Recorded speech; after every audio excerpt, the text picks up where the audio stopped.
Hi, Crickellectuals. Welcome to another free hit episode where we give you a quick and clean update on what's happening in the world of Pakistan cricket. But first, let's take a look at the week that's been. In the last free hit episode, you'll recall we mentioned the stars that needed to align for India.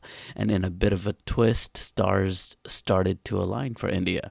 Maybe it was the Diwali spirit, happy Diwali by the way, that energized the Indian players, or I don't know what, but India turned things around for themselves in a massive effort. They needed to win games with big margins, and that's exactly what they did to a T. They beat Afghanistan first by about 66 runs, which is what they needed to do to improve their net run rate. And then they beat Scotland, bowling them out for 85 and then getting to that total under 7 overs. Under 7 overs. That's brutal batting. So now India needs Afghanistan to beat New Zealand tomorrow, and all eyes are on that game. If Afghanistan somehow manages to beat New Zealand, which we feel is unlikely, but it's cricket, anything's possible, then India will have a chance to secure a semi-final spot based on the net run rate. So let's see what happens in Sunday's high-stakes game between New Zealand and Afghanistan. In Group 1, South Africa just ended their campaign. It was a bit of bad luck. They won the game against England, but not by enough runs, so England and Australia are in the semi-finals. In Group 2, it'll be New Zealand or India based on tomorrow's game, so we'll know then. Pakistan plays Scotland tomorrow, but it is an inconsequential game. Hopefully they'll win and sail smoothly into their preparations for the semi-final game against Australia. Statistically, the Pakistan versus Australia semi-final game is an interesting matchup because both teams have beaten each other in a World Cup competition exactly 3 times. So this game will be a tiebreaker of sorts, at least until the next World Cup. Speaking of the next World Cup, the ICC has already announced the 2022 T20 qualified teams, also known as the Super 12. The teams named are Australia, England, Pakistan, India, New Zealand, South Africa, Afghanistan, and Bangladesh. 4 first-round teams are also named as Sri Lanka, West Indies, Scotland, and Namibia. Great to see Namibia and Scotland coming back. In other Pakistan news, the World Cup isn't over yet, but a new tour is on the calendar. Pakistan will play West Indies in Pakistan in December. They'll play 3 T20s and 3 ODIs. All games will take place in Karachi, assuming because of the weather. It'll be quite cold in Lahore and Pindi.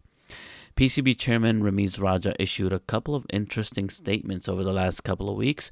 First, he shared that he's not receiving a salary for his work. Well, that was a surprise. No one expected that, but it appears to be a wonderful gesture. That's very nice of you, Ramiz. Thank you. He also reconfirmed that the next Asia Cup will be taking place in Pakistan in September of 2023. And finally, we know Ramiz had been meeting with first class and club cricket coaches, and it appears he's not very happy with what he's seen and heard because he recently said, and I quote, "We need to improve the standard of coaching, which is why we're looking to introduce foreign coaches in domestic cricket," end quote. Ouch. That's a stinger. So I have mixed feelings about this.